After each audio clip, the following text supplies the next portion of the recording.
Hello, ഇന്ന് രണ്ട് കേക്കിൻ്റെ വീഡിയോസുമായിട്ടാണ് ഞാൻ വന്നിരിക്കുന്നത്. ഒന്ന് എഡിബിൾ ഫോട്ടോ പ്രിൻ്റ് കേക്കും, പിന്നെ ഒന്ന് നൂഡിൽസ് കേക്കും. ഇത് രണ്ടും ഇഷ്ടമില്ലാത്ത ആരും ഉണ്ടാവില്ല എന്ന് എനിക്കറിയാം. അപ്പോൾ അതെങ്ങനെ ചെയ്യുന്നത് നമുക്ക് നോക്കാം. അതിനായിട്ട് 2 kg വെയിറ്റ് വരുന്ന ഒരു റെക്റ്റാങ്കിൾ ഷേപ്പിലുള്ള കേക്കാണ് ഇവിടെ എടുത്തേക്കുന്നത് കേട്ടോ. അപ്പോൾ നമ്മുടെ എഡിബിൾ ഫോട്ടോ പ്രിൻ്റ് കാണാം. ഇത് OHP ഷീറ്റിലാണ് എടുത്തേക്കുന്നത്. ഹസ്ബൻഡിൻ്റെ ഫ്രണ്ടിൻ്റെ കുട്ടിയുടെ ബർത്ത്ഡേക്കാണ് നമ്മളിത് ചെയ്തു കൊടുക്കുന്നത്. അപ്പോൾ അവർ പ്രത്യേകം പറഞ്ഞിട്ടുണ്ടായിരുന്നു ഈ ക്യാരക്ടർ തന്നെ വേണം, ക്യാരക്ടർ മാറിപ്പോവരുതെന്ന്. ഞാൻ ഷോപ്പിൽ കൊടുത്തപ്പോൾ അവർ ഡോറയുടെ ക്യാരക്ടറിൽ വെച്ച് ചെയ്തു. പിന്നെ എന്ത് ചെയ്യാനാ, രണ്ടാമത് മാറ്റി ചെയ്യിച്ച് ഈ മാഷ ബിയറിൻ്റെ ക്യാരക്ടർ തന്നെ ഞാൻ വേണമെന്ന് പറഞ്ഞ് അവർ പിന്നെ രണ്ടാമത് ചെയ്തു തന്നതാണിത്. ഡോറയുടെ നല്ല ഭംഗിയുണ്ടായിരുന്നു കേട്ടോ കാണാനായിട്ട്, കുറച്ചും കൂടി ഒരു ക്ലാരിറ്റി ഉണ്ടായിരുന്നു ഡോറയുടെ. പിന്നെ രണ്ടാമത് നമ്മൾ മാറ്റി ചെയ്യിച്ചു. അപ്പോൾ മാധവിൻ്റെ ബർത്ത്ഡേ ആണല്ലോ, അപ്പോൾ മാധവിന് ഇഷ്ടമുള്ള ക്യാരക്ടർ ഇരിക്കട്ടെ, നമുക്ക് ഇഷ്ടമുള്ളത് ചെയ്യാൻ പറ്റുമല്ലോ. അതുകൊണ്ട് ഞാൻ ഇത് തന്നെ ചെയ്തെടുത്തു. അപ്പോൾ OHP ഷീറ്റ് ചെയ്യുമ്പോൾ ഇത് കുറച്ചും കൂടി എളുപ്പമാണ് അത് എടുക്കാനൊക്കെ ആയിട്ട്. അപ്പോൾ നമ്മൾ നേരത്തെ സെറ്റ് ചെയ്ത് വെച്ചേർന്ന കേക്ക് എടുക്കുക. അതിന് ശേഷം മാത്രമാണ് ഷീറ്റിൽ നിന്ന് ഫോട്ടോ മാറ്റാമുള്ളൂ.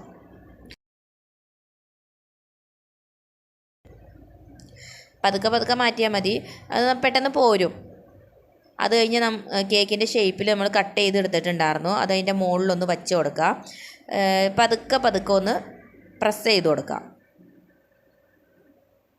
വലിയ രീതിയിൽ പ്രസ് ചെയ്യരുത്, ചെറുതായിട്ടൊന്ന് പ്രസ് ചെയ്ത് കൊടുക്കാം. ഇതുപോലെ ഇത് ചെയ്യാനും എളുപ്പമാണ്. അതിനുശേഷം നമുക്കതിൻ്റെ ബോർഡറൊക്കെ ഒന്ന് സെറ്റ് ചെയ്തെടുക്കാം. ഏതെങ്കിലും ഞാൻ ഇവിടെ സ്റ്റാർ നോസിലാണ് കൊടുത്തേക്കുന്നത്. നമുക്ക് ഇഷ്ടമുള്ള നോസിൽ എടുക്കാം, ഇഷ്ടമുള്ള ഡിസൈൻ കൊടുക്കാം. ബോർഡർ ഒന്ന് കവർ ചെയ്യണമെന്നുള്ളൂ. അപ്പോൾ കട്ട് ചെയ്ത് എടുത്തപ്പോൾ 2 സൈഡും മാത്രം ഒന്ന് കുറച്ച് ഗ്യാപ്പ് അധികം വന്നിട്ടുണ്ട്. അപ്പോൾ അതൊന്ന് ഫില്ല് ചെയ്യാനായിട്ടാണ് ഞാൻ ഇതുപോലെ 2 രീതിയിലുള്ളൊരു ബോർഡർ കൊടുത്തത്. 2 സൈഡിലും ഞാൻ 2 രീതിയിലുള്ള ബോർഡറാണ് കൊടുത്തേക്കുന്നത്. അത് കഴിഞ്ഞ് മുകളിലും താഴെ ഞാൻ ഒറ്റ ലൈനായിട്ടുള്ളൊരു ബോർഡർ പോലെയാണ് കൊടുക്കുന്നത്. ആ യെല്ലോ കളറും കൂടി വന്നപ്പോൾ കുറച്ചും കൂടി ഒരു ഭംഗിയായിട്ട് തോന്നുന്നുണ്ടല്ലേ. ആ ഫോട്ടോയ്ക്ക് കുറച്ചും കൂടി ഒരു എടുപ്പ് തോന്നി, യെല്ലോ കളർ അതിൻ്റെ സൈഡിൽ ബോർഡർ നമ്മൾ കൊടുത്തു കഴിഞ്ഞപ്പോൾ. അപ്പോൾ ഇത്രയേ ഉള്ളൂ. OHP ഷീറ്റ് വച്ച് ചെയ്യാനായിട്ട് നല്ല എളുപ്പമാണ്. വേഫർ ഷീറ്റ് എനിക്ക് ബുദ്ധിമുട്ടാണ്, എളുപ്പമുള്ളവരുണ്ടാവാം. അപ്പോൾ ഇനി ആർക്കെങ്കിലും ഫോട്ടോ പ്രിൻ്റ് കേക്കൊക്കെ ചെയ്യണമെന്നുണ്ടെങ്കിൽ ഇതുപോലെ എളുപ്പത്തിൽ ചെയ്തെടുക്കാൻ പറ്റും കേട്ടോ. അപ്പോൾ ഇനി അടുത്ത കേക്കാണ് നൂഡിൽസ് കേക്ക്. അപ്പോൾ ഈ കേക്ക് കാണുമ്പോൾ കുട്ടികൾക്കൊക്കെ ഒരുപാട് ഇഷ്ടമാവും കേട്ടോ. കാണാൻ നല്ല ഭംഗിയാണ്. നമുക്ക് ഇഷ്ടമുള്ളൊരു സ്പോഞ്ച് കൊടുക്കാം. ഞാനിവിടെ ചെയ്തേക്കുന്ന സ്പോഞ്ച് ബ്ലാക്ക് ഫോറസ്റ്റിൻ്റെ സ്പോഞ്ചാണ് അതിൽ കൊടുത്തേക്കുന്നത്. അതിൻ്റെ സെൻറ്ററിലായിട്ട് ഒരു സ്ട്രോ വെച്ച് കൊടുത്തിട്ട് നമുക്ക് ഫോർക്കാണ് ഞാൻ ഇതിൻ്റെ സെൻറ്ററിൽ വെച്ച് കൊടുത്തേക്കുന്നത്, സ്ട്രോയുടെ മുകളിൽ.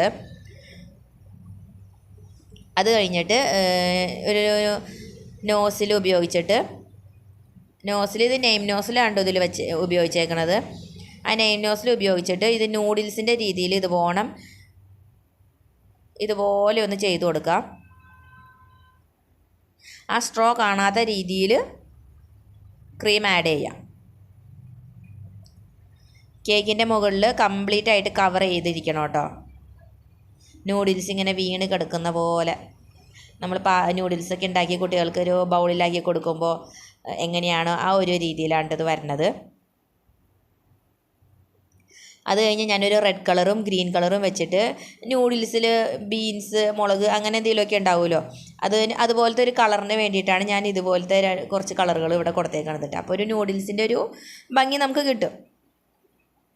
അപ്പോൾ ഈ കേക്ക് കാണുമ്പോൾ തന്നെ ഭംഗിയുണ്ട്, കുട്ടികൾക്ക് ഒരുപാട് ഇഷ്ടപ്പെടും. നിങ്ങളെല്ലാവരും ട്രൈ ചെയ്ത് നോക്കണം കേട്ടോ. അപ്പോൾ ഇന്ന് ഞാൻ ചെയ്ത 2 കേക്കും എല്ലാവർക്കും ഇഷ്ടപ്പെട്ടെന്ന് വിചാരിക്കുന്നു. എല്ലാവരും കമൻറ്റ് ചെയ്യണം ഇഷ്ടപ്പെട്ടോ ഇല്ലയോ എന്നൊക്കെ.